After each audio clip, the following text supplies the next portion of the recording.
So ఇప్పుడు ఏం మాట్లాడుతున్నాం మనం? ఈ 4 రకాలైనటువంటి యొక్క విజ్ఞానపూర్వకమైనటువంటి యొక్క విభజన, ఇది శాస్త్రీయమైనటువంటి విభజన. కృష్ణ ఇది వెరీ ఇంటెలిజెంట్. భగవంతుడు యొక్క బుద్ధి అపరిమేయమైనటువంటిది, అనంతమైనటువంటిది. అది అసలు మనం ఇమాజిన్ చేయలేం ఆయన యొక్క ఇంటెలిజెన్స్ ఎలా ఉందో. మనం చూడు, మన బాడీ ఎలా వర్క్ అవుతుంది, ఈ నక్షత్రాలు ఎలా వర్క్ అవుతున్నాయి, ఈ సృష్టి ఎలా వర్క్ అవుతుంది, ఈ బ్రహ్మాండాలు ఎలా నడుస్తున్నాయి, గ్రహాలన్నీ ఎలా నడుస్తున్నాయి. ఒక చిన్న ట్రాఫిక్ అరేంజ్ చేయాలంటే వాడు తల వగులుతుంది. అనంతకోటి బ్రహ్మాండాలు ఉన్నాయి ఇవన్నీ. అంత ఇంటెలిజెంట్ బ్రహ్మకే ఇంటెలిజెన్స్ ఇచ్చినటువంటి వాడు భగవంతుడు. బ్రహ్మ సృష్టించింది, బట్ ఆ సృష్టి కార్యం యొక్క ఇంటెలిజెన్స్ ఇచ్చింది భగవంతుడు. సో ఆయన ఇచ్చినటువంటి డివిజన్ కృష్ణుడు చెప్తున్నాడు భగవద్గీతలో, చాతుర్వర్ణం మయా సృష్టం. మయా అంటే కృష్ణుడు చెప్తాను, నేను కాదు సృష్టించింది. కృష్ణుడు చెప్తాను, నేను సృష్టించాను ఇది, ఈ 4 వర్ణాలను. సో ఈ వర్ణాలు ఎట్లా సృష్టించబడ్డాయి? వాళ్ళకి గుణాన్ని బట్టి, కర్మను బట్టి. కర్మ అంటే వాళ్ళకి యాక్టివిటీస్ని బట్టి.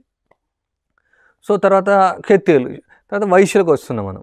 బ్రాహ్మణులు పఠన్ పాఠన్ యజన్ యాజన్ దాన ప్రతిగృహణన్ అంటే వాళ్ళు స్వాధ్యాయనం చేస్తారు, ఇతరులకు నేర్పిస్తారు. తర్వాత యజ్ఞాలు చేస్తారు, యజ్ఞాలు ఇతరులకు నేర్పిస్తారు. దానాలు తీసుకుంటే దానాలు ఇస్తారు వాళ్ళు. అంటే బ్రాహ్మణులకు చాలా దానాలు వస్తాయి. మీరు చూడండి, మహాభారతంలో, రామాయణంలో, ఈ భాగవతంలో కొన్ని వేల ఆవులు దానం వస్తాయి. బంగారు తొడుగులతో ఇస్తారు, వాళ్ళు వెండి తొడుగులతో ఇస్తారు. కోటీశ్వరులు అన్నాడు బ్రాహ్మణులు. అంటే రాజుల కంటే ఎక్కువ వైభవం ఉంటుంది వాళ్ళు. కానీ వాళ్ళు ఎందుకు ఆ విధంగా పేదవాళ్ళగా ఎందుకు ఉంటారంటే దాన ప్రతిగృహాన్ని ఇచ్చేస్తారండి వాళ్ళు. దానం వస్తే మళ్ళీ వేరే వాళ్ళకి దానం ఇచ్చేస్తారు, వాళ్ళు ఉంచుకోరు వాళ్ళ దగ్గర.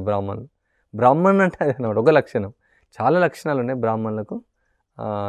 26 లక్షణాలు ఒక దగ్గర చెప్పబడ్డాయి, 12 లక్షణాలు ఒక దగ్గర చెప్పబడ్డాయి. అది తర్వాత టాపిక్.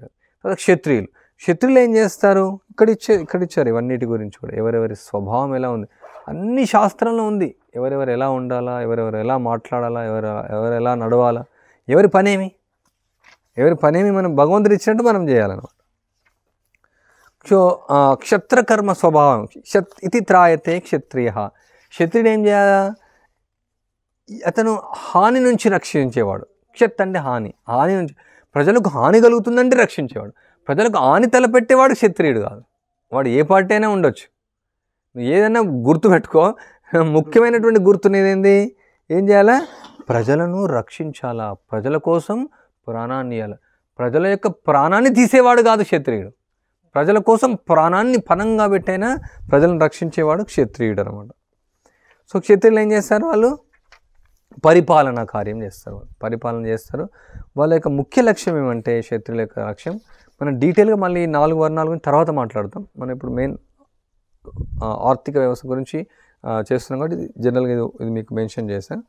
సో వాళ్ళు పరిపాలన కార్యం చేస్తారు, ప్రజలను ధర్మ మార్గంలో పెడతారు. వాళ్ళు ప్రజలందరూ కూడా మళ్ళీ ఆ క్షత్రులు ఎవరిపైన పనిచేస్తారు, ఎవరి కింద పనిచేస్తారు? రాజులు గొప్పవాళ్ళు కాదు, రాజుల పైన బ్రాహ్మణులు ఉంటారు, హెడ్. వాళ్ళు మంత్రులు, వాళ్ళు చెప్తారు. ఏం చెప్తారు? ఈ విధంగా నడవాలా, ఈ విధంగా నడవాలా, ఈ విధంగా నడవాలా. ఉదాహరణ మనం చూడు, చాణక్య ఉదాహరణ, ఆయన కూడా గైడెన్స్ ఇస్తారు. ఎందుకంటే వాళ్ళకు కూడా అంత మేధాశక్తి ఉండకపోవచ్చు. అన్ని శాస్త్రాలు వాళ్ళు అంటే రాజర్షి, వాళ్ళు కూడా ఋషులు. ఇప్పుడు ధర్మరాజు అంత శాస్త్రాలని తెలుసు, వాళ్ళు కూడా ఉంటాయి. కానీ ధర్మరాజు ఏది కావాలన్నా మళ్ళీ అడుగుతారు. అంటే విశ్వామిత్రుడు, వశిష్ఠుడు, వీళ్ళందరూ ఋషులు. ఆ ఋషులందరూ కూడా వాళ్ళ యొక్క గైడెన్స్ వాళ్ళు తీసుకుంటారు అనమాట. సో వాళ్ళు గైడెన్స్ తీసుకొని వాళ్ళు పరిపాలనా కార్యం చేస్తారు. తర్వాత వైశ్యులు, కృషి, గోరక్ష, వాణిజ్యం. కృషి అంటే తెలుసు, వ్యవసాయం. గోరక్ష, ఆవులను రక్షించడం. వాణిజ్యం అంటే మళ్ళీ నోట్లతో కాదు, వాణిజ్యం అంటే వస్తు మార్పిడి మళ్ళీ. సో గోరక్ష చాలా ముఖ్యం. గోరక్ష గురించి మళ్ళీ సపరేట్ క్లాస్ ఒకటి మనం తీసుకుందాం. ఎందుకంటే ఈ భూమి ఆవులపైనే మన యొక్క జీవనం ఆధారపడి. భూమి ఆవులు లేకుండా ఏది నడవదు. నువ్వు మొత్తం 5 స్టార్ హోటల్ పెట్టుకో, లేదంటే 100 స్టోరీ బిల్డింగ్ కట్టుకో, దానిపైన నువ్వు ఏదైనా పంటలు పండించుకో, కానీ అది భూమిపైనే కట్టాల్సిందే. వాళ్ళు చెప్తారు, మేము 5th ఫ్లోర్ పైన కూడా పంటలు పండిస్తున్నాం భూమి లేకుండా, కానీ అందులో భూమి వేయాల్సిందే. కింద ఆ బిల్డింగ్ భూమి పైన ఉంటుంది అనమాట. భూమి ఆవుల వ్యవస్థ అనేది. భూమి ఆవులు అనేది మన జీవనం, అది మనకు ముఖ్యమైనటువంటిది. భూదేవి, భూమి అంటే ఎవరో కాదు, సాక్షాత్తు విష్ణువు యొక్క పత్ని, విష్ణువు యొక్క భార్య. ఆవులు చాలా ప్రియమైనటువంటివి, కృష్ణుడికి ప్రియమైనటువంటివి. నమో బ్రాహ్మణ్య దేవాయ గో బ్రాహ్మణ హితాయ చ జగద్దితాయ కృష్ణాయ గోవిందాయ నమో నమ. బ్రాహ్మణులన్నా గోవులన్నా చాలా ఇష్టం విష్ణువుకు. సో ఆవుల వల్ల ఇక మీకు చాలామంది తెలిసిన వాళ్ళు లేదు. ఆవులు అంటే అసలు అది పెద్ద స్టోరీ. ఆవులు లేకుండా అసలు మనం బతకలేం. ఆవులు లేకుండా సమాజం లేదు. ఆవులు లేకుండా సృష్టి లేదు. ఆవులపైనే అంత ఆధారపడి ఉంది మన యొక్క జీవనం అంతా కూడా. కానీ ఇప్పుడు ఏం చేస్తున్నారు? ఆవులను చంపుతున్నారు. మూర్ఖులు, నీచులు, నికృష్టులు, దౌర్భాగ్యులు. వాళ్ళని ఎవరైతే ఆవులు చంపే వాళ్ళు ఎంత తిడతామో అంత బెనిఫిట్ మనకు వస్తుంది. వాళ్ళు తిట్టడమే కాదు, వాళ్ళని చంపొచ్చు కూడా. ధైర్యం ఉంటే మీరు వెళ్ళేసి కత్తి తీసుకొని పొడవచ్చు. ఈ రికార్డు కూడా అవుతుంది. ఎవరైనా అనొచ్చు వాళ్ళు, ఓ మీరు ఎట్లా మనుషులను చంపమంటారు మీరు సాధు డ్రెస్ వేసుకొని. అది సాధు అంటే అలా అనమాట. సాధు అంటే మనం ఏదైతే అధర్మం ఉందో అధర్మాన్ని ఖండించేవాడే సాధు అనమాట. ఆవును చంపే వాళ్ళని చంపొచ్చు, ఆవును చంపే వాళ్ళు చంపేయచ్చు, ఏం ప్రాబ్లం లేదు. అది నేరం కాదు అది. ఎందుకంటే ఆవు చాలా ఆధ్యాత్మికంగా గొప్పది. తర్వాత మన జీవన విధానానికి కూడా ఆర్థిక వ్యవస్థకు పటిష్టమైనటువంటి యొక్క స్థితి తీసుకురావాల్సింది ఆవు అనమాట. ఆర్థిక వ్యవస్థ ఉండదు ఆవు లేకుండా. పాలు, పెరుగు, నెయ్యి, హోమాలకు ఆవే కావాలా, యజ్ఞాలకు ఆవు కావాలి. అసలు ఆవు లేకుండా ఇల్లే లేదు, ఆవు లేకుండా మనుషులు లేరు. అంత ముఖ్యమైనటువంటి ఆవు. ఇప్పుడు ఏమైనా కృషి, గోరక్ష, వాణిజ్యం. సో అయితే ఈ వైశ్యుడు ఏం చేస్తాడంటే, ఇప్పుడు వ్యవసాయం గురించి వచ్చింది అక్కడ మధ్యలో మనం. వ్యవసాయం అంటే ఇప్పుడు ఎన్నో రకాల పద్ధతులు వచ్చినాయి, పాలేకరని, ఇదని అదని. కానీ వాళ్ళకి తెలియదు అనమాట. ఈ తాళం చేయి వాళ్ళకి తెలియదు, సూత్రం. ముఖ్యంగా ఈ ఉదరం ఏదైతే ఉందో, ఈ ఉదరం ఏం చేస్తుంది? శరీరానికి అంతా ఆహారాన్ని ఇస్తుంది. ఉదరం సెల్ఫిష్గా ఉండదు, స్వతంత్రం. నా కడుపులోనే ఉంచుకుంటాను నేను కాలుకి ఇవ్వను శక్తిని, చేతులకి ఇవ్వను, కళ్ళకి ఇవ్వను. ఇట్లే కడుపులో ఉంచుకుంటే ఏమవుతుంది? కడుపు గ్యాస్ వచ్చి పగిలిపోతుంది. కడుపు సమకూర్చేది ఎందుకు?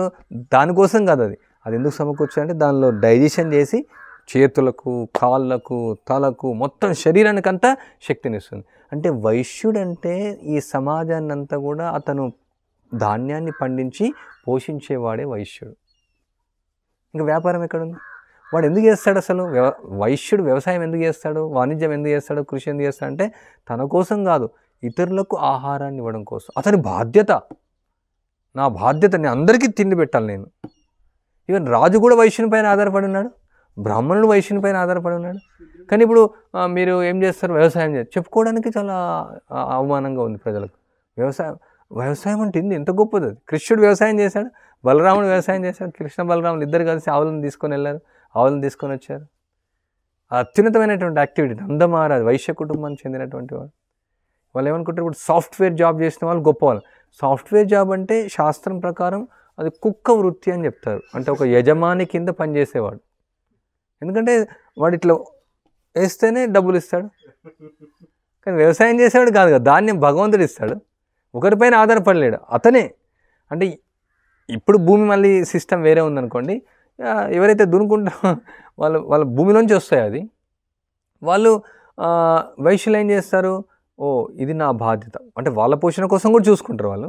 వాళ్ళకు కూడా పోషణ కావాలా, వాళ్ళకు కూడా కుటుంబం ఉంటుంది. కానీ ఆయన యొక్క ముఖ్య ఉద్దేశం ఏంటంటే నేను ఇంత ధాన్యం పండించాలా, ఎంత పండించాలా మొత్తం. ఎవరైతే ఈ వ్యవసాయం లేకుండా ఇప్పుడు బ్రాహ్మణులు ఉంటారు, క్షత్రియులు ఉంటారు, తర్వాత శూద్రులను ఆయన కింద పనిచేస్తారు. అంటే వైశ్యులకు శూద్రులకు తేడా ఏంటంటే, శూద్రులు వాళ్ళు బుద్ధిశక్తితో అంత చేయలేరు. మీరు ఒక 10 ఎకరాల భూమి ఇస్తే కూడా వ్యవసాయం చేయమంటే చేయలేరు వాళ్ళు. సో కానీ వాళ్ళు చెప్తే ఈ విధంగా దున్నాలా, ఈ విధంగా చేయాలా, ఆ విధంగా చేయాలా. సో శూద్రుల్లో ఇంకా వ్యవసాయం చేసే వాళ్ళు కాకుండా అన్ని రకాలైనటువంటి వృత్తులు వాళ్ళు సాయం చేస్తూ ఉంటారు. అందుకని శూద్రుల యొక్క కర్మ ఏమంటే పరిచర్యాత్మకం, అంటే ఈ మిగతా 3 వర్ణాలకు సహాయం చేయడం. అది వాళ్ళు అవమానంగా తీసుకోరు. వాళ్ళు ఒక ప్రెస్టేజ్ అనమాట, ప్రతిష్ట. ఇప్పుడు చూడండి, కాళ్ళు ఉన్నాయి, కాళ్ళు నేను ఎందుకు నడవాలి, నేను కింద ఎందుకు ఉండాలని. అప్పుడు ఎట్లా నడుస్తుంది? మన తల ఉండి కూడా ఉపయోగం లేదు, కడుపు ఉండి కూడా ఉపయోగం లేదు, చేలుండి కూడా ఉపయోగం లేదు. అంటే మనం లేకుండా మనం వీల్ చైర్లో కూర్చోవాల్సి వస్తుంది. వీల్ చైర్ సొసైటీ అయిపోతుంది. శూద్రులు అవసరం. ఇప్పుడు హెడ్లెస్ సొసైటీగా ఉంది. ఇప్పుడు తలకాయ లేదు సొసైటీకి. ఇప్పుడు ఒకవేళ శూద్రులు లేకుండా హెడ్లెస్ సొసైటీ, అది వీల్ చైర్ సొసైటీ అయిపోతుంది. అందుకనే ఈ ప్రపోర్షనేట్లీ ఏదైతే విభజన జరిగిందో సమాజంలో ఈ 4 రకాల వాళ్ళు ఉండాల్సిందే. సో ఇంకా శూద్రుల్లో చాలా రకాల వృత్తులు ఉంటాయి. మొగ్గం నేసేవాళ్ళు, కంసారులు ఉంటారు, వడ్రంగిలు ఉంటారు, స్వర్ణకారులు ఉంటారు, కుండలు చేసేవాళ్ళు ఉంటారు, బుట్టలు అల్లే వాళ్ళు ఉంటారు, నూనె తీసేవాళ్ళు ఉంటారు. తర్వాత ఇంకా చాలా చాలా రకాలు, ఒక 100 వృత్తుల వరకు అనుకోండి. ఆ విధంగా ఈ వ్యవస్థ, ఈ యొక్క ఆర్థిక వ్యవస్థ అనేది దేనిపైన ఆధారపడి ఉంటుందంటే భూమి ఆవులపైన ఆధారపడి ఈ యొక్క డివిజన్ జరుగుతుంది. ఇప్పుడు వీళ్ళు కొన్ని ఇదంతా కూడా అది కూడా అన్ని శాస్త్రం ప్రకారమే అది రాసి ఉంటుంది. ఒక సేరు బియ్యం ఇస్తే ఎన్ని ధాన్యం ఇవ్వాలా, ఒకదానికి దీనికి అంత కౌంటింగ్ ఉంటుంది. కానీ ఈ విధంగా ఎక్కువగా లాగుకోవాలని ఉండదు అనమాట. ఎక్కువ లాగుకోవాలి, ఓకే నేను వడ్లు ఇచ్చాను, నువ్వు ఎక్కువ ఇది ఇచ్చేసి, నేను బట్టలు ఇచ్చాను కదా నువ్వు, ఒక అట్లా ఉండదు అనమాట. అంతా కూడా ఇతరులకు ప్రయోజనం కోసమే. మొన్న ఫస్ట్ డే మనం మాట్లాడుకున్నాం, పరోపకారం చేసేటువంటి సొసైటీ, సహాయ సహకారం చేసే సొసైటీ. చూడండి మీరు ఎంత వీలైతే అంత ఇవ్వండి. ఎందుకంటే అతనికి పండాల, కొన్నిసార్లు నష్టం అవుతుంది, కొన్నిసార్లు లాభం వస్తుంది. వ్యవసాయం అనేది కూడా మీరు ఎన్ని పద్ధతులైనా వాడండి, మళ్ళీ భగవంతుడు ఆ భూమిలోంచి పుట్టిస్తే నాకు గింజలన్నీ వస్తాయి. ఎన్ని రకాలైన వాడినా భగవంతుడి యొక్క శక్తి పైన అంత ఆధారపడింది. సో ఎనివే భగవంతుడు ఇచ్చిన దానికి మాకు భగవంతుడు ఇచ్చాడు, మీరు తీసుకోండి ఎక్కువ తీసుకోండి అంటారు. వీళ్ళంటారు లేదు మీరు ఎంత వీలైతే అంత ఇవ్వండి. మొత్తం సొసైటీలో మొత్తం ఇప్పుడున్నటువంటి పాయింట్తో కొలిచి చూస్తే అసలు కంప్లీట్లీ సెల్ఫిష్ అనమాట, స్వార్థం. దీంతో రిలేటివ్లీ చూస్తే అసలు స్వార్థం లేదన్నట్టే ఒక విధంగా. అంటే కొంచెం స్వార్థం అవసరం ఎంతో కొంత, ఎందుకంటే వాళ్ళ కుటుంబాన్ని పోషించాలా, వాళ్ళ పిల్లలను పోషించాలా, దానివల్ల ఎంతో కొంత అనేది అవసరం. అంటే సొసైటీలో ఎప్పుడు కూడా ఎక్స్ప్లాయిట్ చేసే వాళ్ళు ఉంటారు, దుర్వ్యయం చేసే వాళ్ళు ఉంటారు. అప్పుడు కూడా ఉన్నారు కొందరు, అప్పుడు కూడా చోరులు ఉండేవాళ్ళు, అప్పుడు కూడా దుర్వ్యయం చేసే వాళ్ళు ఉండేవాళ్ళు, అప్పుడు కూడా దొంగ రాజులు కూడా ఉండేవాళ్ళు. కానీ పర్సెంటేజ్ చాలా తక్కువ. ఇప్పుడు మెజారిటీ పర్సెంటేజ్ ఇది అయిపోయింది అనమాట ఈ విధంగా. అందుకనే వ్యవస్థ మొత్తం అస్తవ్యస్తంగా తయారైపోయింది. ప్రభుపాల వారు ఏమంటారంటే ఆ టాప్సీ టర్వీ సొసైటీ అంటారు. అంత పూర్తిగా నాశనం అయిపోయింది ఈ యొక్క వ్యవస్థ. సో అందువల్ల ఈ యొక్క ఆర్థిక వ్యవస్థ ఏదైతే ఆధునిక సమాజంలో ఏది వాడబడుతుందో, వేరు దేశాల్లో వేరువేరుగా అన్నీ కూడా పూర్తిగా అది ఇది జస్ట్ టెంపరీది, అది లాంగ్ టైం వెళ్ళవి. కంపల్సరీ ద్రవ్యోల్బలం వస్తుంది, ఇన్ఫ్లేషన్. మీరు ఆర్థిక శాస్త్రవేత్తలను అడగండి, వాళ్ళే చెప్తారు. ఇప్పుడు మనం ఇంటర్నెట్లోకి వెళ్ళి చూస్తే వాళ్ళు ఒప్పుకుంటున్నారు, ఏదైతే వైదిక ఆర్థిక వ్యవస్థ ఉందో అదే పటిష్టమైనటువంటిది. సో రాజు కూడా కొన్ని ధాన్యం, అంటే ఏదైతే సుంకం ద్వారా వచ్చినట్టుంటుందో పెద్ద పెద్ద ధాన్యాగారాలు ఉంటాయి, వాళ్ళు ధాన్యం అంతా కూడా స్టాక్ చేసుకుంటారు. కొన్నిసార్లు అతివృష్టి అనావృష్టులు జరుగుతుంటాయి. అప్పుడు రాజు ఏం చేస్తాడంటే అమ్మడు, దాన్ని ఫ్రీగా ఇచ్చేస్తాడు, తీసుకోండి అనేసి ఫ్రీగా ఇచ్చేస్తాడు. వాళ్ళేం వాగ్దానాలు చేయరు, మీరు నాకు ఓటేస్తే మీకు కిలో బియ్యం ఇస్తాను, నువ్వు ఓటేయాల్సిన అవసరం లేదు. అసలు ఫస్ట్ ఇక్కడ ఉన్నటువంటి ఈ వ్యవస్థ, నేను చెప్పాను అన్ని రంగాల్లో తప్పు. ఈ ప్రజాస్వామ్యం అనేదే రాంగ్. అంటే ప్రజలు ఎలా ఎన్నుకుంటారు? ఇప్పుడు చూడండి, ప్రజల యొక్క రాజు యొక్క స్థాయి వేరు. రాజు ఎలా ఉండాలా, మనందరినీ చూసుకునేటువంటి బుద్ధిమంతుడు. కానీ సామాన్యమైనటువంటి వ్యక్తి రాజుని ఎలా ఎన్నుకుంటాడు? రాజు యొక్క శక్తి ఎట్లా అంటుంటే మనం ఎట్లా చూడగలుగుతాం? మనం ఏదైతే ఎన్నుకుంటారో సామాన్య వ్యక్తి అందరూ, అంటే ఇందులో కొందరు ఎన్నుకోవచ్చు. ఉదాహరణకు బ్రాహ్మణులు నియమిస్తారు రాజు. బ్రాహ్మణులకు వాళ్ళ బుద్ధిశక్తి ద్వారా వాళ్ళ శాస్త్రం నుంచి శక్తి వస్తుంది, ఎవరు రాజుగా ఉండాలి. ఒకటి భాగవతంలో స్టోరీ వస్తుంది, కింగ్ వేనా అని ఒక రాజు ఉంటాడు. సో ఆయన అన్ని దుర్మార్గం చేయడం ప్రారంభిస్తాడు, చాలా దుర్మార్గం చేస్తూ ఉంటాడు, అతి క్రూర చర్యలు చేస్తూ ఉంటాడు. సో మంత్రాలతో అతను చంపేస్తారు బ్రాహ్మణ్. తర్వాత అతను తోడ నుంచి మంత్రంతో పుట్టిస్తారు, అతనే పృథు మహారాజు పరిపాలన చాలా అద్భుతం, భాగవతంలో వర్ణించాడు. అతను భగవంతునికి అవతారం. కానీ బ్రాహ్మణులకు అంత శక్తి ఉందన్నమాట. బ్రాహ్మణులకు తెలుసు అనమాట, ఇతను తప్పుడు మార్గంలో వెళ్తున్నాడు, ఇతను రాజుకు అర్హుడు, ఇతను రాజు అనర్హుడు అని వాళ్ళకి తెలుస్తుంది. అంతేగాని అందరూ ఎంపిక చేయడానికి లేదు. తాగుబోతులకు మంది ఇస్తే ఓటేస్తారు, తిండిబోతులకు తిండి ఇస్తే ఓటేస్తాడు, తిరుగుబోతులకు బాగా తిప్పితే ఓటేస్తాడు, ఆటలాడేవాడికి నువ్వు ఆటలాడిపిస్తే వాడు ఓటేస్తాడు. ఇంకా రకరకాలైనటువంటి వ్యక్తులకు ఓకే వీడికి ఇది ఇస్తే ఆడవాళ్ళకు టికెట్లు ఫ్రీ ఓటేస్తారు. అంటే ఆడవాళ్ళు తిరగకూడదు. వైదిక సంస్కృతిలో స్త్రీలు రక్షించబడ్డారు, పల్లకిల్లో వెళ్ళేవాళ్ళు. అసలు స్త్రీ అనేది కనిపించదు. ఇక్కడ కూడా చాలామంది బయట అంటే భక్తులు వచ్చి ఇక్కడ స్త్రీలు ఉండరా అని అడుగుతుంటారు. మీరు ఎక్కువ శాతం తక్కువ కనిపిస్తారు, చాలా తక్కువ. అంటే మందిరం కూడా ఇట్లా వచ్చేవాళ్ళు కదా రోజు. ఇప్పుడు మందిరానికి వస్తుంటారు రోజు, కర్టన్ మనం వేసాం ఇంట్లోనే, మందిరం ఇంట్లోనే. ఏదో ఫంక్షన్స్కి వెళ్తే ప్రభుపాల వారు చెప్తుంటారు, మా అమ్మగారు ఇట్లా పల్లకిలో పల్లకి ఇట్లా కర్టన్ ఉంటుంది, కర్టన్ తీస్తారు, లోపలికి వెళ్తారు. అంత ఇల్లు కూడా అలా ఉండదు, ఇంటర్నల్ క్వార్టర్స్, ఎక్స్టర్నల్ క్వార్టర్స్. అంతర్భాగాల్లో స్త్రీలు ఉంటారు, బయట భాగాల్లో పురుషులు ఉంటారు. ఎవరైనా వస్తే కూడా అక్కడే మాట్లాడతారు, ముందుకు రారు ఆడవాళ్ళు. కానీ ఇప్పుడు ఏం చేస్తున్నారు, మీరు తిరగండి ఫ్రీ టికెట్స్ ఇస్తాం. అంటే స్త్రీలు తిరిగితే ఏమవుతుంది చూడండి, ఇట్లా వ్యవస్థ ఎలా అయిపోయింది చూడండి. ఏదైతే రాజు ప్రజలను తిరిగే వాళ్ళని ఆపాలా, రాత్రింబగళ్ళు రోడ్ల పైన కనిపిస్తున్నారు స్త్రీలు, సిగరెట్ తాగుతూ కనిపిస్తున్నారు, వైన్ తాగుతూ కనిపిస్తున్నారు. స్త్రీ అంటే తల్లి. తల్లి ఏం చేయాలి? గృహిణి. ఇంట్లో ఉండి పిల్లల్ని పెంచుకోవాలి. శివాజీ గురించి మనం చెప్తాం, పెద్ద గొప్పవాడే. శివాజీ వాళ్ళ తల్లి అలా పెంచింది కాబట్టి అలా. శివాజీ వాళ్ళ తల్లి మందు తాగకుండా సాఫ్ట్వేర్ కంపెనీకి వెళ్తే ఏమవుతుంది? శివాజీ అలా అయ్యాడా? మరి ఇప్పుడు అదే జరుగుతుంది. ఎంకరేజ్ చేస్తున్నారు, స్త్రీలు కూడా చదవాలా, బేటీకే బచావో బేటీకే పడావో. అంటే నేను ఎవరిని దూషించట్లేదు, అందరికి ఇది శాస్త్రం ప్రకారం మనం వెళ్ళాలి. శాస్త్రం అంటే గౌరవం అనమాట. తండ్రి కంటే ఎక్కువ తల్లికి గౌరవం ఇస్తాం మనం. తల్లి గర్భం నుంచి మనం వచ్చాం. అట్లాంటి తల్లిని రోడ్లపైన మనం వేస్తున్నాం, రోడ్లపైన పంపించేస్తున్నాం. వాళ్ళు రక్తాన్ని దారపోసి మనం తింటున్నాం. తల్లి కష్టపడాల్సిన అవసరం లేదు, బయట వెళ్ళి పని చేయాల్సిన అవసరం లేదు. తల్లి డబ్బులతో మనం జాబ్ తెచ్చుకుంటున్నాం, తల్లి డబ్బులతో తల్లి పని చేస్తే మనం అది వాడుతున్నాం. అది మన పని కాదు. తల్లి ఓన్లీ పాలిస్తుంది, ఇంట్లో వండి పెడుతుంది. అది శాస్త్రంలో ఇచ్చినటువంటి గృహిణి గురించి ఇవ్వబడింది శాస్త్రంలో ఏం చేయాలని. సో ఇప్పుడు ఏమవుతుంది? వ్యవస్థ మొత్తం ఈ విధంగా తయారైపోయింది అనమాట. సో ఇక్కడ ఏదైతే బ్యాంకింగ్ వ్యవస్థ ఉందో, ఇప్పుడు బ్యాంకులో లోన్స్ ఇవ్వడం, లోన్స్ అంత బూటకం. అసలు డబ్బులు ఎక్కడున్నాయి? ఎక్కడి నుంచి వచ్చినాయి బ్యాంకులో డబ్బులు?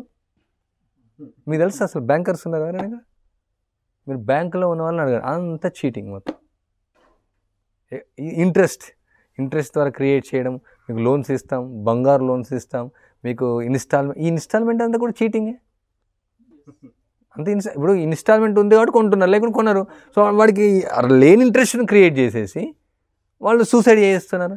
ఒక పక్క సూసైడ్ వీళ్ళే చేయిస్తున్నారు, ఇంకో పక్క సూసైడ్ లాపాలనేసి మళ్ళీ వాళ్ళు పెద్ద పెద్ద ఉపన్యాసాలు ఇస్తున్నారు. అంటే ఒక వ్యక్తి ఎందుకు అవసరాన్ని, అతని దగ్గర ధనం ఉంటే కొనుక్కుంటాడు, లేకుంటే ఎందుకు కొనుక్కోవడం? లేదు మీరు కొనండి, తర్వాత ఇవ్వండి, తర్వాత జాబ్ కూడా వెకేస్తారు వాళ్ళది, అయిపోతుంది. ఆ జాబులు పర్మనెంట్ ఉండవు మళ్ళీ. అసలు మొత్తం అసలు ఎవరైనా క్వశ్చన్ చేసే వాళ్ళు ఉన్నారా? ఇది గవర్నమెంట్ కానీ, అంటే మనం నరేంద్ర మోడీ గారిని కూడా మనం క్వశ్చన్ చేయొచ్చు, మీరు ఎలా ఈ వ్యవస్థను పెడితే. ఎవరు అడిగేవాళ్ళు లేరు. అంటే బ్రాహ్మణులు లేరు సొసైటీలో. బ్రాహ్మణులు ఎట్లుంటారంటే వాళ్ళు ధైర్యంగా మాట్లాడతారు అనమాట. వాళ్ళు అందుకనే చాణక్య ఆయన ల్యాంప్ వాడేవాడు. ఆయన పని చేసినప్పుడే ఆ ల్యాంప్ వాడాడు. ఆయన సొంతంగా ఏం తీసుకునేవాడు కదా. బ్రాహ్మణులు అందుకనే శాలరీ తీసుకోరు, వాళ్ళు ఫ్రీడంగా మాట్లాడతారు అనమాట. లేకుంటే ఆ రాజు కింద పని చేసే నేను నీకు ఉద్యోగం ఇస్తున్నాను, నేను చెప్పి నువ్వు చెప్పి మళ్ళీ వాడి కింద పని చేసి వాళ్ళు చెప్పినట్టే వినాల్సి వస్తుంది. అందుకని బ్రాహ్మణులు రాజులకు కూడా భయపడరు. రాజా నువ్వు ఈ విధంగా చెయ్యి, రాజులు భయపడతారు. రాగానే ఋషులు రాగానే కూర్చుంటారు, వాళ్ళు ప్రణామం చేస్తారు వాళ్ళకు.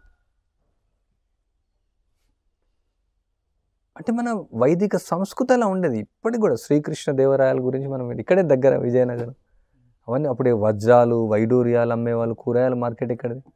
ఇప్పుడు కూరగాయల మార్కెట్లో అప్పుడంతా మార్కెట్లలో వజ్రాలు వైడూర్యాలు రత్నాలు ఇవి అమ్మేవాళ్ళు. ఎవరైనా కూరగాయలు అమ్మారు అంటే కూరగాయలు అమ్మే దరిద్రం పట్టిందంటే మన దేశానికి. అంటే మన అప్పుడు పేద దేశం అని వీళ్ళు చెప్తున్నారు.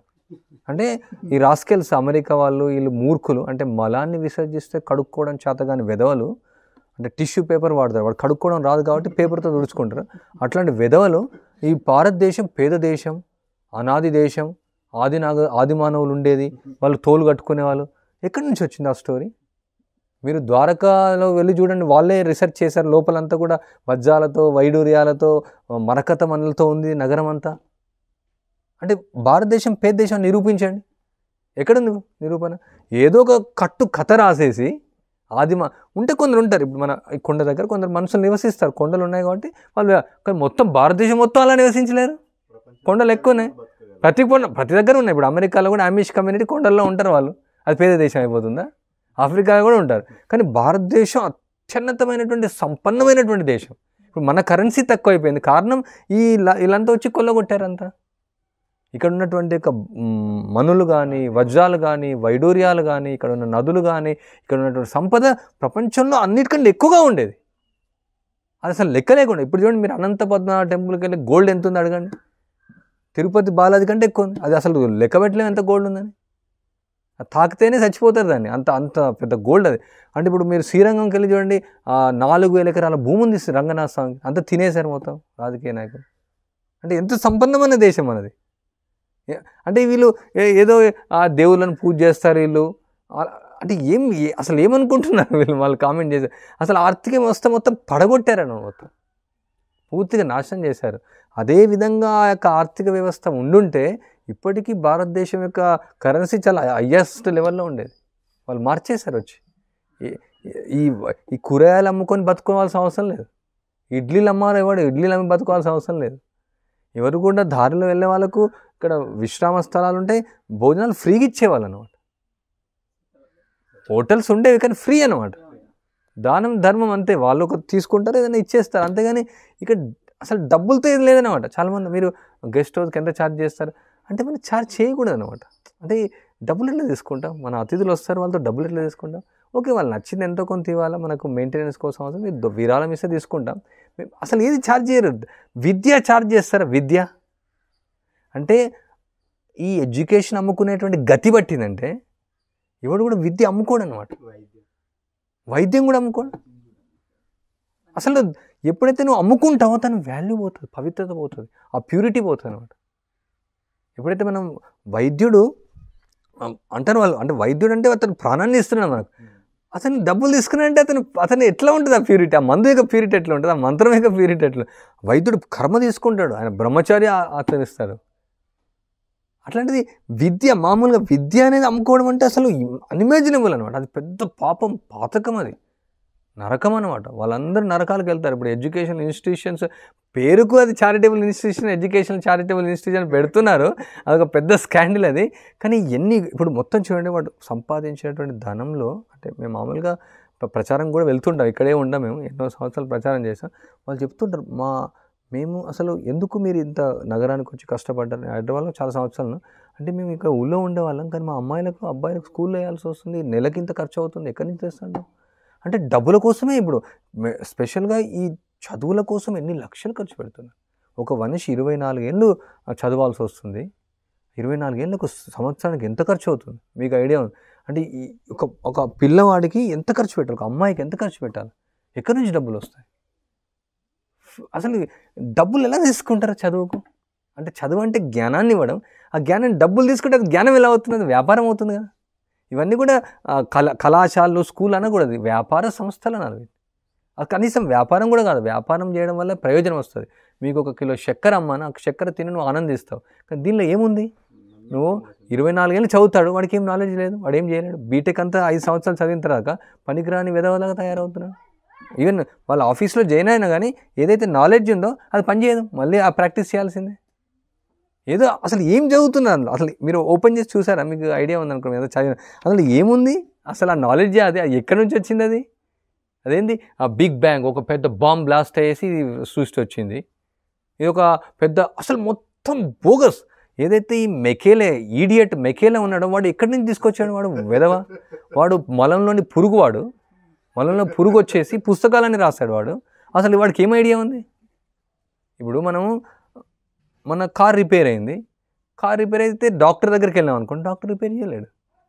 అది మన బాడీ రిపేర్ అయింది, మెకానిక్ దగ్గరికి వాడు రిపేర్ చేస్తాడా? నాది కూడా ఇంజనే కదా, రిపేర్ వాడు ఏం చేస్తాడు? సుత్త తీసుకొని కొడతాడు, చచ్చిపోతాం మనం. సో వాడు మెకేల్ అంటే వాడు మలాన్ని విసర్జిస్తే కడుక్కొని చదవగాని వెదవాడు. అసలు వాడికి తల్లి తండ్రి అంటే కూడా తెలియదు, వివాహం అంటే తెలియదు వాడికి. వాడు వచ్చేదో బుక్కులు రాయడం, అది మనం చదవడం. నలంద, తక్షశిల విశ్వవిద్యాలయాలు ఉన్నాయి. మన ఋషులందరూ ఉన్నారు, ఋషులంతా జ్ఞానాన్ని ఇచ్చారు. ఆ ఋషుల జ్ఞానం వదిలేసేసి వీళ్ళు ఈడియట్స్ రాసినటువంటి చదువు చదవడం ఏంటి మనం? అసలు చదువు అంటే ఏంది? విద్య అంటే ఏంది? అది పెద్ద సబ్జెక్టు. జ్ఞానం అంటే ఏంది? అసలు జ్ఞానం దేని గురించి చెప్పాలా? శరీరం అంటే ఏంది? ఆత్మ అంటే ఏంది? మనం అసలు ఈ గుణాలు ఏమైనా వివరిస్తున్నారా? వాళ్ళు ప్రవర్తన గురించి ఏమైనా ఉందా? మళ్ళీ ఏదో చెప్పారు వాల్యూ బేస్ ఎడ్యుకేషన్, ఏదో కొంచెం. అంటే అది ఇంత మొత్తం రోజంతా 8 గంటలు చదవాలా? చెత్త చదువు, అందులో ఏమీ వాల్యూ లేదు. మీరు చూడండి, ఇప్పుడు మీరు అరిథమెటిక్స్ తీసుకోండి, సైన్స్ తీసుకోండి, హిస్టరీ అంత నాన్ సెన్స్. హిస్టరీలో వెధవల గురించి చదవాల్సిన అవసరం ఉంది? హిస్టరీ భగవంతుడి గురించి మనం చదవాలా? హిస్టరీలో రామాయణం మన హిస్టరీ ఉంది కదా, మహాభారతం మన హిస్టరీ ఉంది కదా, భీష్ముడు, ద్రౌపది, సతీ సావిత్రి, సతీ అనసూయ, వాళ్ళంతా హిస్టరీ కాదా? ఈ ఈడియట్స్ వాళ్ళు ఏమి వెధవలు ఉన్నారు, వాళ్ళ గురించి మనం చదవడం ఎందుకు? వాళ్ళు ఎందుకు మనం చదవడం? మొత్తం చదువు ఏదైతే ఉందో స్కూళ్ళల్లో అంత నాశనం. అంటే ఇదంతా కూడా ఆర్థిక వ్యవస్థకు దెబ్బతే. ఇప్పుడు ఈ ఆర్థిక వ్యవస్థ, సాంఘిక వ్యవస్థ, రాజకీయ వ్యవస్థ, ఈ యొక్క విద్యా వ్యవస్థ అన్నీ రాంగ్ అనమాట. సో అప్పుడు ఏమవుతుంది, ప్రజల యొక్క బుర్ర మొత్తం పనిచేయదు అనమాట, వాళ్ళ యొక్క బ్రెయిన్ పనిచేయదు. సో అప్పుడు వాళ్ళు ఏం చేస్తున్నారో అర్థం కాదు, జనాలను బ్రెయిన్ వాష్ చేసేస్తారు. వాళ్ళ బ్రెయిన్, ఇదంతా కూడా బ్రెయిన్ వాషింగ్ సొసైటీ అయిపోతుంది మొత్తం. వాళ్ళకు ఉన్నటువంటి యొక్క నాలెడ్జ్ని తీసివేస్తున్నారు అనమాట వాళ్ళను. అందుకని మా ప్రభుపాల వారు ఏం చెప్తారంటే, ఈ యొక్క స్కూళ్ళు కళాశాలలు ఏమంటారంటే కషాయశాలలు అని చెప్తారు. కషాయశాలలు ఉన్నాయి అంటే వాళ్ళు ఉన్నటువంటి నాస్తికత్వాన్ని చంపివేస్తారు అనమాట. వాళ్ళకు ఉన్నటువంటి నాలెడ్జ్ చిన్నప్పటి నుంచి ఏదైతే నేర్చుకున్నారో అది తప్పని చెప్తారు అనమాట. చిన్నప్పటి నుంచి నాన్నమ్మ చెప్తుంది, ఇది భగవంతుడు సృష్టించారా ఈ సృష్టి అని చెప్తారు. కానీ వీళ్ళు అంటారు ఒక బాంబు వేలింది, బాంబులోంచి సృష్టి వచ్చింది. ఇక్కడ బాంబు వేలిస్తే అంత కూలిపోతుంది కానీ ఈ బిల్డింగ్ వస్తుందా? వాళ్ళు బిగ్ బ్యాంగ్ థియరీ అంటే అదే చెప్తున్నారు, అదే రాసి ఎగ్జామ్ పాస్ అవుతున్నారు, వాడికే నోబెల్ అవార్డు ఇస్తున్నారు, గాడిదకు నోబెల్ అవార్డు ఇస్తున్నారు. మీకు అర్థమైంది కదా, బిగ్ బ్యాంగ్ థియరీ ఐడియా ఉంది మీకు? బిగ్ బ్యాంగ్ అంటే అది ఎట్లా వచ్చిందంటే బిగ్ బ్యాంగ్ వాట్ ఇది.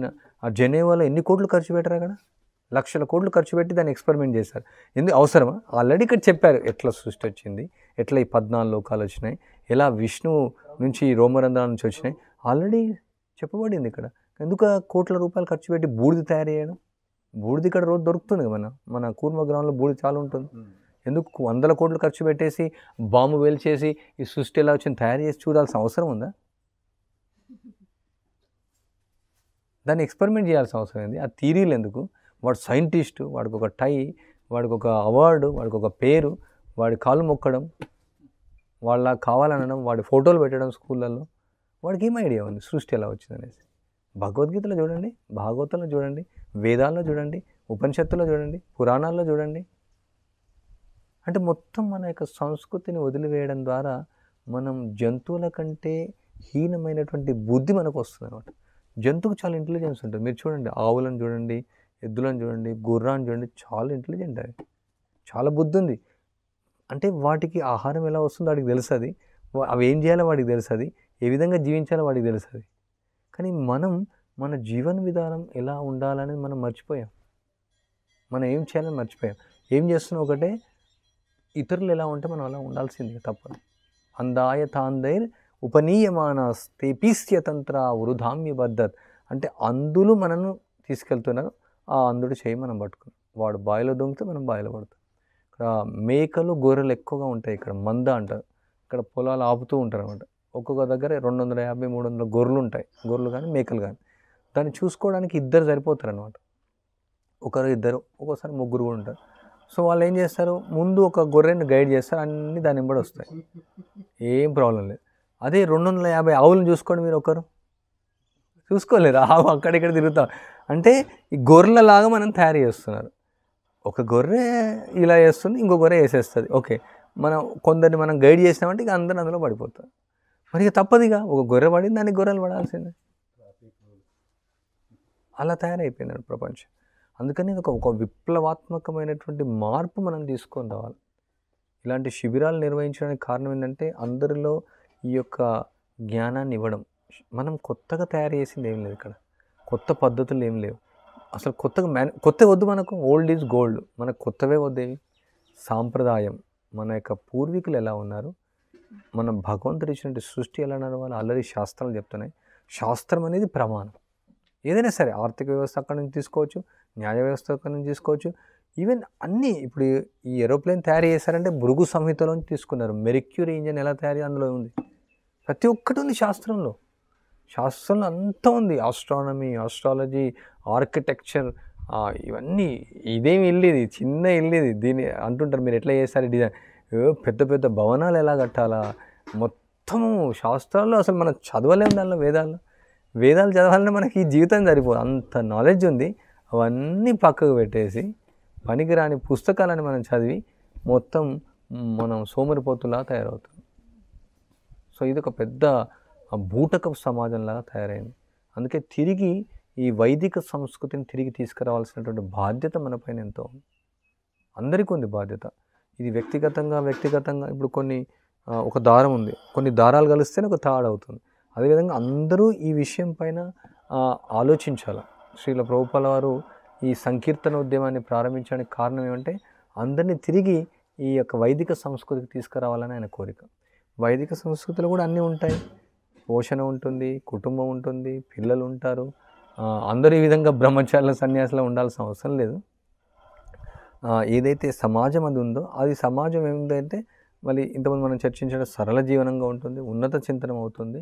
సో ఆ విధంగా అందులో అన్ని సంస్థలు, అన్ని వ్యవస్థలన్నీ కూడా ఆర్గనైజ్గా ఉంటాయి అన్నమాట, సిస్టమేటిక్ ఉంటాయి. ఇప్పుడున్న వాళ్ళు అనుకుంటున్నారు ఇది సిస్టమేటిక్గా నడుస్తుంది అనేసి, అసలు అంతా అన్సిస్టమేటిక్గా ఉంది. మీరు ఏదైనా చూడండి, అంత కూడా అన్ఇంటెలిజెంట్ అన్నమాట, బుద్ధి లేని విధ సముదాయం. ప్రతిదీ నిరూపిస్తాను మీకు. మీరు చూడండి, ఫోన్ తయారు చేస్తున్నారు అంటే ఒక ప్రోడక్ట్ మనం తయారు చేస్తామంటే అది లాంగ్ లైఫ్ వస్తే వాడికి బెనిఫిట్ ఉంటుంది. కానీ ఇప్పుడు ఎలా ఉన్నాయి ప్రొడక్ట్స్ తయారు చేసేవి, 2 సంవత్సరాలు ఫోన్ ఖరాబ్ అయిపోతుంది. అంటే మళ్ళీ ఫోన్ తయారు కావాలా? ఎందుకంటే మళ్ళీ ఫోన్ కొనుక్కుంటే మార్కెట్లో నువ్వు ఎట్లా బతుకుతావు? బతకలేవు కదా. అందుకనే ఇప్పుడు చూడండి, ప్రతి డీటెయిల్గా వెళ్తే మొత్తం ఒకరి రక్తాన్ని ఒకరు తాగడం, ఈ యొక్క ఆర్థిక వ్యవస్థకు సంబంధించినటువంటి ఇవన్నీ. లేకుంటే ఈ ఫోన్ మరి ఎట్లా అవుతుంది? ఇంతకుముందు ఒక ఫోన్, చిన్న బటన్ ఫోన్ నా దగ్గర ఉండి ఒక 7 ఏళ్ళు నేను వాడాను. అప్పటి కాలం 7 ఏళ్ళు ఏం ఖరాబ్ అవ్వాలి. కానీ ఇప్పుడు ఏమైనాయి, 2 ఏళ్ళకే ఫోన్ అయిపోతా ఉంది ఇలాంటి బటన్. ఇది 2008 గ్రేట్. మా అమ్మగారు వాడారు. ఇది 9 రోజులు బ్యాటరీ వస్తుంది. 9 రోజులు వస్తుంది. అంటే ఈవెన్ అది 7 ఏళ్ళు అనేది మనం పడేయాల్సిందే కానీ చెడిపోతుంది. అంటే రోజు ఎలా తయారైపోతుంది? ప్రజల నుంచి డబ్బులు తీసుకోవాలా, అలా తయారు చేస్తున్నారు. గవర్నమెంట్ దాని వాళ్ళకు లైసెన్స్ ఇస్తుంది. ఇంకా విదేశీ కంపెనీలు పిలుస్తూ ఉన్నారు వాళ్ళు. మనం ఇది విదేశం నుంచి వచ్చింది మనం కొంటున్నాం మనం. సో అప్పుడు ఏమవుతుంది, ఈ యొక్క ఆర్థిక వ్యవస్థ అందరికీ ఆర్థికంగా చాలా ఇబ్బందులుగా ఫాలో అవుతున్నారు. మామూలు వ్యక్తులు సగటు జీవన విధానం చాలా కష్టంగా మారిపోయింది. ఇక్కడ వీళ్ళు చూస్తున్నాం కదా, ఇక్కడ వీళ్ళు ఎలా జీవించారు నార్మల్గా, ఇప్పుడు వాళ్ళకు కూడా కాంపిటీషన్. వాళ్ళ అబ్బాయి అమెరికా పంపించాలని వాళ్ళు ఎంత కష్టపడుతున్నారు. వాళ్ళు వ్యవసాయం చేసుకొని బతికేవాళ్ళు. ఇంతకుముందు వాళ్ళ అప్పారావు అని ఉంటాడు ఇక్కడ, వాళ్ళ కొడుకు వచ్చారు. నేను ఇక్కడ చిన్నప్పుడు ఇదంతా దున్నేవాడంట. అంటే ఇదంతా వాళ్ళే వ్యవసాయం చేసేవాళ్ళు. ఆ దున్నేటప్పుడు ఎద్దులతో దున్నేటప్పుడు చేపలు కూడా వచ్చేదంట, ఇంత చేపలు వచ్చేదంట అందులో. అంటే వర్షాలు ఎక్కువ ఉంటాయి ఇక్కడ, నీళ్ళు ఎక్కువ ఉండేది. సో వాళ్ళు దున్నుతూ ఉండేది, మేమంతా కష్టపడి పని చేసేవాళ్ళం. ఇప్పుడు ఏం కష్టం లేదు, అంత ట్రాక్టర్లు, అసలు ట్రాక్టరే లేదు ఇక్కడ. వాళ్ళు చెప్తారు ఈవెన్ 10 ఏళ్ళ క్రితం ఇక్కడ ట్రాక్టర్ అసలు ట్రాక్టర్ ఎట్లా వాళ్ళకి తెలియదు, ట్రాక్టర్ ఎట్లా తెలియదు. ఇప్పుడు ట్రాక్టర్ తీసుకొచ్చేసి మొత్తం నాశనం అంతా. అది వ్యవసాయం గురించి మనం మాట్లాడదాం. బట్ పాయింట్ ఏంటంటే మొత్తం ఈ యొక్క ఇండస్ట్రియలైజేషన్ వల్ల ఆర్థిక వ్యవస్థ పటిష్టమవుతుంది అనుకుంటున్నారు. కానీ ఈ యొక్క ఇండస్ట్రియలైజేషన్ వల్ల, ఈ యొక్క టెక్నాలజీ వల్ల ఆర్థిక వ్యవస్థ దిగజారిపోతుంది. మీరు చూడండి, ఒక మిషన్ వల్ల 1000 మంది పనిచేసి ఒక మిషన్ పనిచేస్తుంటే 1000 మందికి ఉద్యోగం పోయినట్టే. వాడు ఉద్యోగం తీసేస్తున్నారు వాళ్ళకి. దాని తయారీ కోసం కొందరు పనిచేస్తారు. వాడి తయారీలో ఏమవుతుంది, మళ్ళీ ఓజోన్ పొర దెబ్బతింటుంది. దాని ఫ్యాక్టరీ వల్ల నదుల నీళ్ళని పాడు చేస్తారు. ఆ యొక్క ఇండస్ట్రీ వల్ల ఎంతోమందికి ఇస్తున్నామని వాళ్ళు అంటారు, కానీ ఎంతోమంది వాళ్ళ శరీరం దెబ్బతింటుంది. ఆ ఇండస్ట్రీలో వాళ్ళ యొక్క రేడియేషన్ వల్ల రకరకాల పని. ఇక్కడ ఒక ఊరు ఉంది, అంటే ఇక్కడ ఒక ప్రభు ఉంటారు, వాళ్ళ నాన్న ఉన్న ఊరు అది. అంటే రెగ్యులర్ డయాలిసిస్ చేసుకుంటారు. ఆ ఈ విలేజ్లో మొత్తం కిడ్నీ ప్రాబ్లమ్స్ అనమాట అందరికి. అయితే వాళ్ళు కొన్ని కంపెనీస్ పెట్టారు వాళ్ళు. అయితే ఊరు వాళ్ళంతా కూడా వ్యతిరేకం అయిపోయారు అనమాట, తీసేయాలనేసి. అందరికీ డయాలసిస్ ప్రాబ్లం అవుతుంది, అంత కిడ్నీ వాటర్ పొల్యూషన్ వల్ల.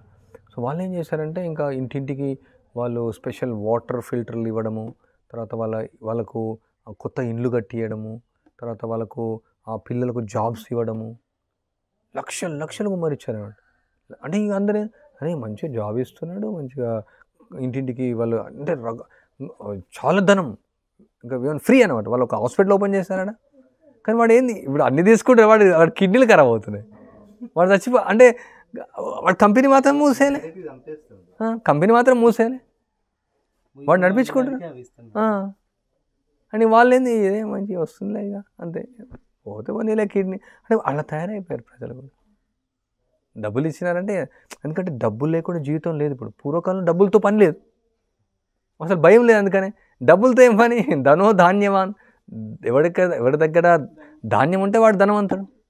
మనకు కావాల్సింది అన్నం తింటే చాలు, అన్నం కడుపు నిండా తింటే చాలు. ఎవడేం చేస్తాడు, నువ్వు చదువుకోవాల్సిన అవసరం లేదు, ప్రతి ఒక్కరికి పని ఉంది. మీరు ఆలోచించండి, ఆ యొక్క వ్యవస్థ ఎంత ఫ్రీగా ఉంటుంది. ఇప్పుడు మీరు అదే ప్రయత్నిస్తున్నారా అలా అంట ఆ ప్రజలను రిలాక్స్ ఫ్రీ చేయడానికి. బట్ కాదు ఇది. ఇప్పుడు డిప్రెషన్, యాంగ్జైటీ తగ్గాల, రకరకాల రోగాలు అంటే మొత్తం ఈ యొక్క ఆర్థిక వ్యవస్థనే మొత్తం రాంగ్ ఉంది. ఎలా మనం ఇక్కడ బతుకుతాం? ఎలా దీనిలో డిప్రెషన్ ఫ్రీ అవుతాం మనం? ఫౌండేషన్ ఇది రాంగ్. ఇక పునాది తప్పుగా ఉంది, ఆ కాన్సెప్ట్ రాంగ్ ఉంది, వాళ్ళకి ఆలోచన విధానం రాంగ్ ఉంది, వాళ్ళు నడిపించే విధానం రాంగ్ ఉంది, వాళ్ళ యొక్క మనోభావమే రాంగ్ ఉంది, ఒకరిని మోసం చేయాలనేసి. అప్పుడు ఎలా జరుగుతుంది? ఎలా వాడికి బుద్ధి వస్తుంది? నువ్వు 1,00,000 కలెక్టర్లను పెట్టు, 1,00,000 మంత్రులను పెట్టు, 1,00,000 ఉద్యోగస్తులను పెట్టు, వాడు ఏం చేయడు. వాడు ఇంటింటికి తీసుకెళ్ళి నువ్వు స్పందన పెట్టు. నువ్వేం స్పందిస్తావు? స్పందన కార్యక్రమం వెళ్తే నీకు తీరుతా ఏం స్పందిస్తావు? నువ్వు ఫస్ట్ నీకు గతి లేదు, అసలు తినడానికి లేదు, ఇంటింటికి కంప్యూటర్లు ఇవ్వడం. తిండి కావాలంటే తినడానికి ఆహారం సరిగ్గా లేదు, అంత విషయాన్ని తింటున్నాం, విషయాన్ని ఇస్తున్నారు. అని మళ్ళీ ఇంటింటికి కంప్యూటర్లు ఇవ్వడం, స్కూల్లో అసలు ఏం స్కీమ్స్ ఇవన్నీ అనవసరం. అంటే ఇట్లా మాట్లాడుకుంటూ పోతా ఉంటే 365 రోజులు మాట్లాడవచ్చు ఏం జరుగుతుందనే వ్యవస్థ. కానీ ఎవరైనా క్వశ్చన్ చేసేవాళ్ళు లేరు. ఎందుకు క్వశ్చన్ చేయరు? ఎందుకంటే ప్రతి ఒక్కరు ఇంకొకరి పైన భయం. ఏం చేస్తారో భయం అన్నమాట. సో అందుకనే శ్రీల ప్రభుపాల లాంటి వాళ్ళు మీరు చూడండి, ప్రభుపాల పుస్తకాల్లో ఈ సొసైటీని ఛాలెంజ్ చేస్తూ ఎన్నో స్టేట్మెంట్లు ఉన్నాయి. ఒకవేళ ఆయన ఉంటే ఆయనను అరెస్ట్ చేసేవాళ్ళేమో. ఓపెన్ స్టేట్మెంట్ అనమాట. ఇప్పుడున్నటువంటి నాయకులు మూర్ఖులు, దొంగలు. వాళ్ళకు ప్రజలను సరైనటువంటి మార్గంలో నడిపించేటువంటి యొక్క జ్ఞానం వాళ్ళకి లేదు. ఈ ఆర్థిక వ్యవస్థ, ఈ ద్రవ్యోల్బలం రాకుండా ఎలా జనం వాళ్ళకి ఐడియా లేదు అసలు.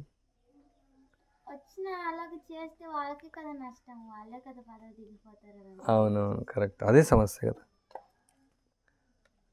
ఇంకా న్యాయ వ్యవస్థకు వస్తే ఏముంది? న్యాయ వ్యవస్థ ఏం చెప్తుంది? సుప్రీంకోర్టు ఏం చెప్తుంది? కోర్టులు ఎక్కడ ఇంతకుముందు? ఆ కోర్టులో ఉన్నటువంటి విధవలు వాళ్ళు చదువుకున్న లా అంటే ఏంది అసలు? ఎక్కడి నుంచి వచ్చింది లా?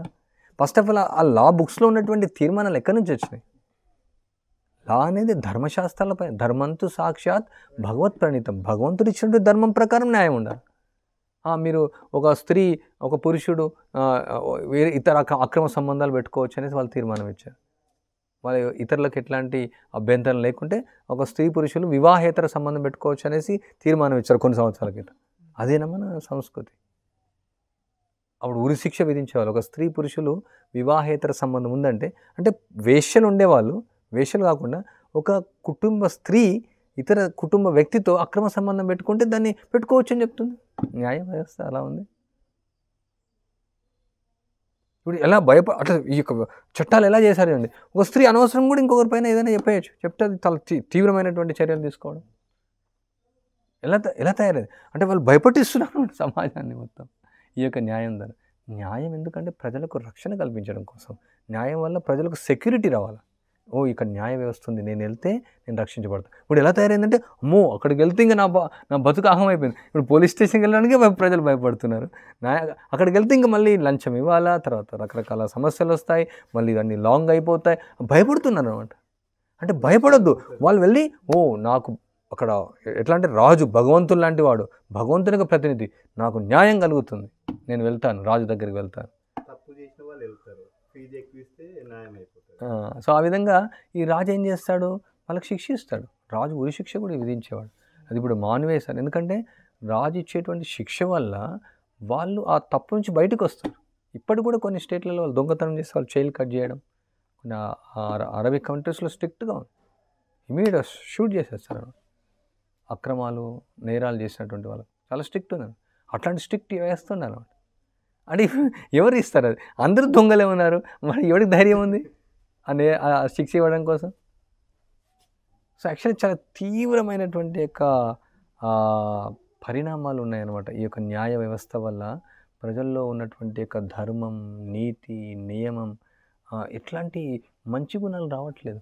ఈ యొక్క న్యాయ వ్యవస్థ పటిష్టంగా ఉందంటే అందరూ ప్రజలు ధర్మ మార్గాన్ని అనుసరిస్తారు. కానీ న్యాయ వ్యవస్థలో ఎన్నో లూప్స్ ఉన్నాయి. నువ్వు ఎవడు భూమినైనా దొంగిలించవచ్చు, నువ్వు ఎవడి ఆస్తిని దొంగిలించవచ్చు, నువ్వు ఏదైనా నిరూపించుకోవచ్చు, తారు చేయొచ్చు, నువ్వు బిల్డింగ్ కట్టుకోవచ్చు, ఎక్కడైనా ప్రభుత్వ భూమిని దొంగిలించు, అంటే ఏదైనా నువ్వు చేయొచ్చు, ఏం లేదు, ఏదైనా చేయొచ్చు.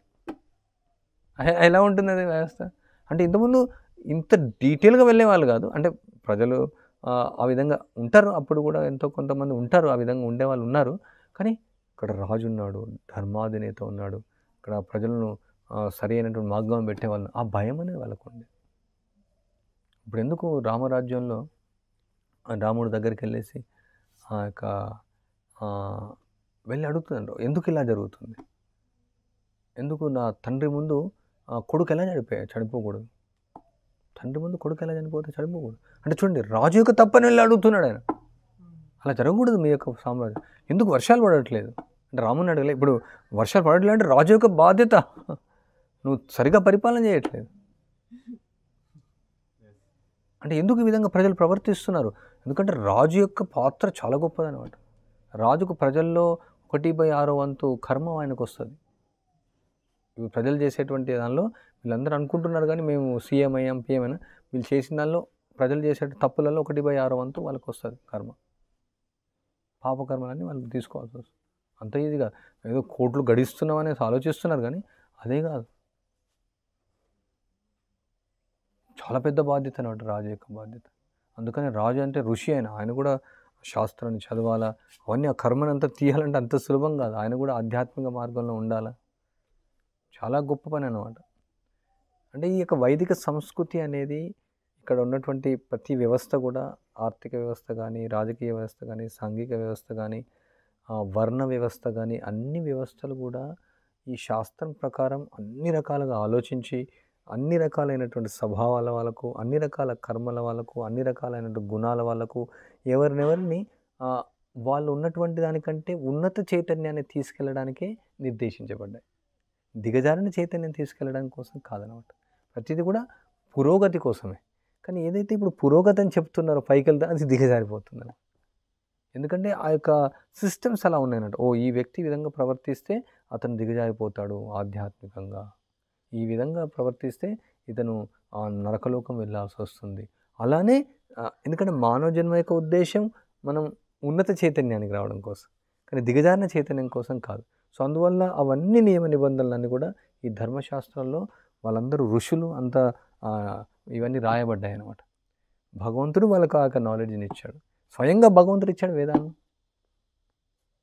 సో అదే అందువల్లనే ఈ యొక్క మన వేదాల ప్రకారంగానే మన యొక్క వ్యవస్థలన్నీ కూడా ఉండాలి.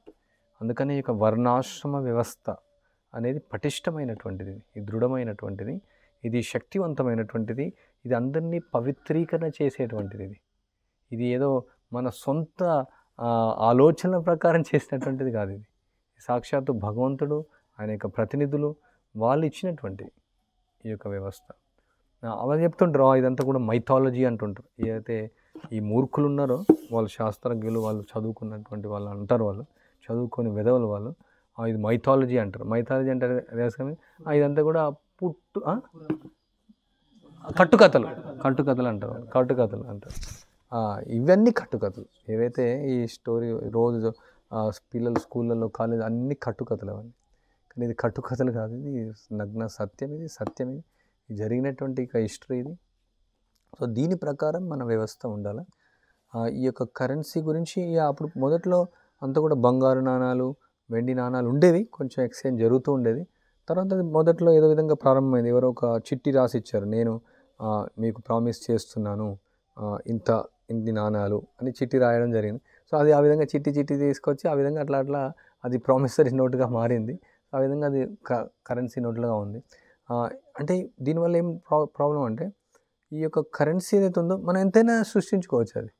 కానీ అదే బంగారం ఉందనుకో దాని వాల్యూ ఉంటుంది, దాని వాల్యూకైనా మనం అంటే వాల్యూ పైన బేస్ అవుతుంది అనమాట. కానీ ఇక్కడ పేపర్ అనేది వాల్యూ పైన బేస్ లేదు అక్కడ. అది ఎప్పుడైతే ఆ వాల్యూ పైన బేస్ ఉందో మనం స్టెబిలిటీ తీసుకొని రావచ్చు. నువ్వు ఎంతైనా నోట్లు ప్రింట్ చేసుకోవచ్చు. ఒకసారి ఒక కంట్రీలో ఇట్లే ఎకనామికల్ ప్రాబ్లం వస్తే 5 లక్షల రూపాయల నోటు, 10 లక్షల రూపాయల నోట్లు ప్రింట్ చేశారు.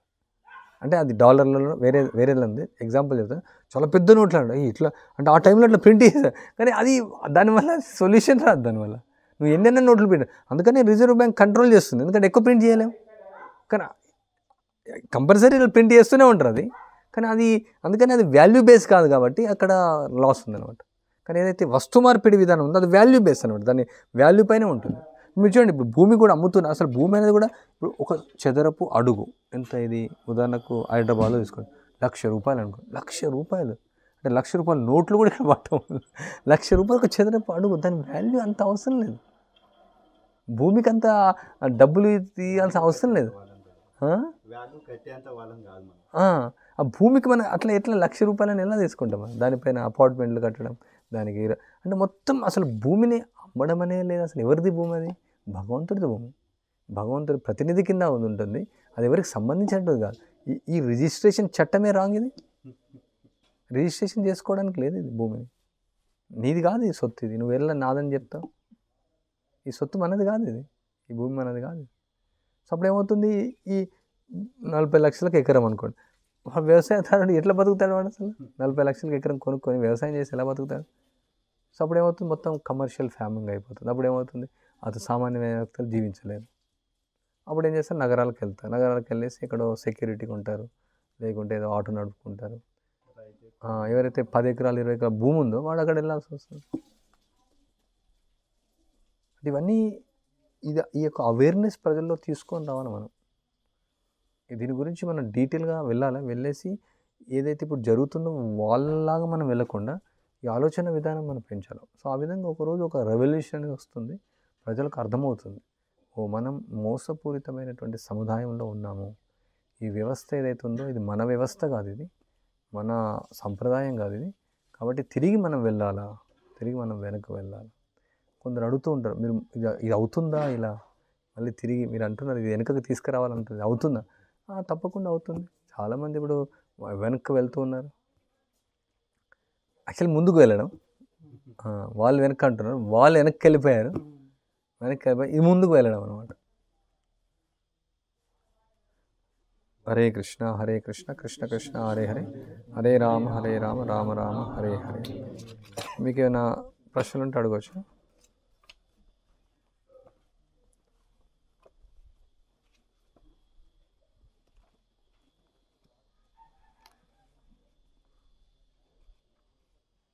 ఇది కరెక్టేనా టైం? ఇది 12:20.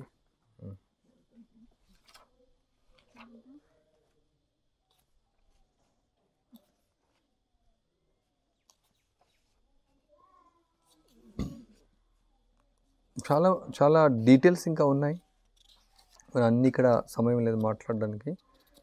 మీరు ఇంట్రెస్ట్గా ఉంటే ఇంకా డీటెయిల్గా రీసెర్చ్ చేసి వెళ్ళొచ్చు. ఎన్ని లూప్స్ ఉన్నాయి ఈ యొక్క ఆర్థిక వ్యవస్థలో, మనకు అంత ఇన్ఫర్మేషన్ దొరుకుతుంది. కానీ వైదిక సంస్కృతిలో ఎలా ఉండేది వ్యవస్థ, దీనికోసం ఒక కాలేజ్ పెట్టాలి మనం.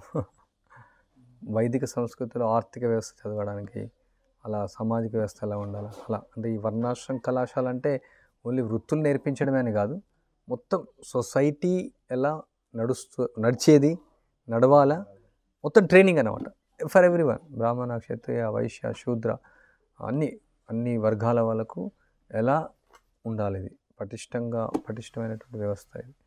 ఇది ధర్మశాస్త్రాల్లో అంతా వివరించబడింది. దానికి చాలా టైం అవసరం. రోజంతా టైం ఓన్లీ తిండి కూడు గుడ్డ కోసం పోతుంది. తిండి కూడు గుడ్డ కోసం మీరు ఆలోచించే వాళ్ళు కాదు పూర్వకాలం. రోటీ కపడా మకాన్ అనేది నోబడి బాదర్ సెక్షన్. రోటీ కపడా మకాన్ కోసం తిండి ఎట్లా వస్తుంది? వచ్చేస్తుంది తిండి, పెద్ద విషయం కాదు. కపడా అంటే గుడ్డలు ఏమన్నా చెప్పండి. ఇప్పుడు ఇది ఒక ధోతి, ఇది 3 డ్రెస్సులు అంటే సంవత్సరం మొత్తం అవుతాయి. అవి ఎక్కడైనా దొరుకుతాయి, అవి పెద్ద విషయం కాదు.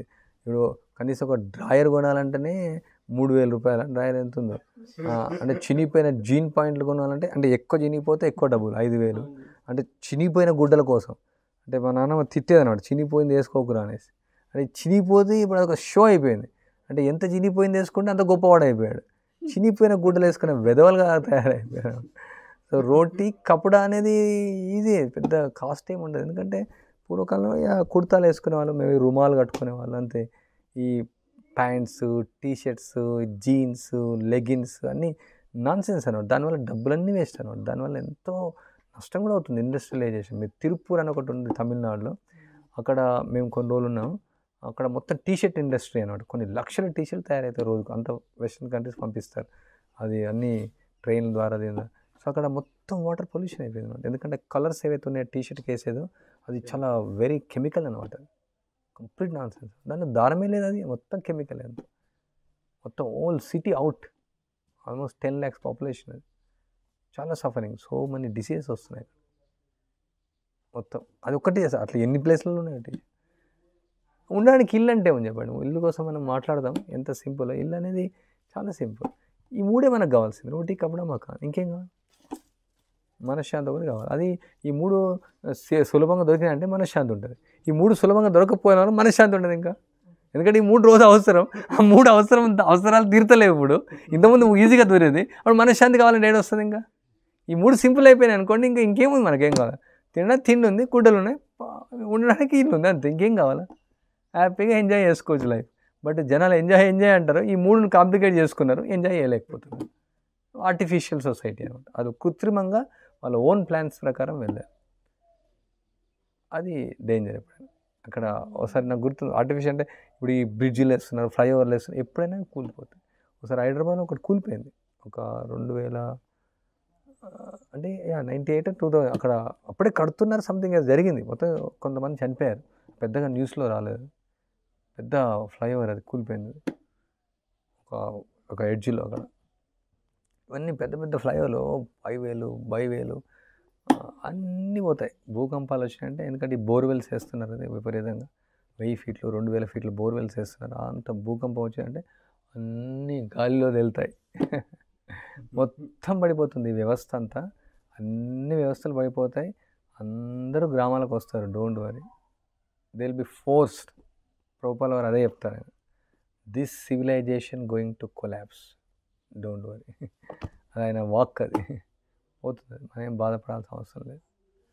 మనం అనుకుంటాం, మరి ఈ వైదిక నాగరికత ఉంటే నా జీవితం ఏమవుతుందో, నా భవిష్యత్తు ఏమవుతుందో అనుకుంటాం. కానీ వీళ్ళ భవిష్యత్తు ఏమవుతుంది? మనం గడ్డి తిని బతుకుతాం ఇక్కడ ఉంటే, వాళ్ళేం తింటారు? అన్ని రోడ్లు కనిపిస్తాయి, బిల్డింగ్లు ఉంటాయి, ఫ్యాన్లు తినలేరు, గ్రైండర్లు తినలేరు, ఫ్రిడ్జ్లు తినలేరు, ఏం తింటారు అక్కడ? తిన్నారు. ఇక్కడ చాలామంది ఇప్పుడు గోధుమ గడ్డి తింటున్నారు, అది అమ్ముతున్నారు కూడా. ఇక్కడ అన్ని రకాల గడ్డి దొరుకుతుంది, గడ్డి తిని బతకవచ్చు. గడ్డి కంపల్సరీ దొరుకుతుంది, ఏదైనా పనులు దొరుకుతాయి. ప్రాక్టికల్ అన్నమాట. ఓకే, ఇప్పుడు ప్రసాదంకి వెళ్ళండి.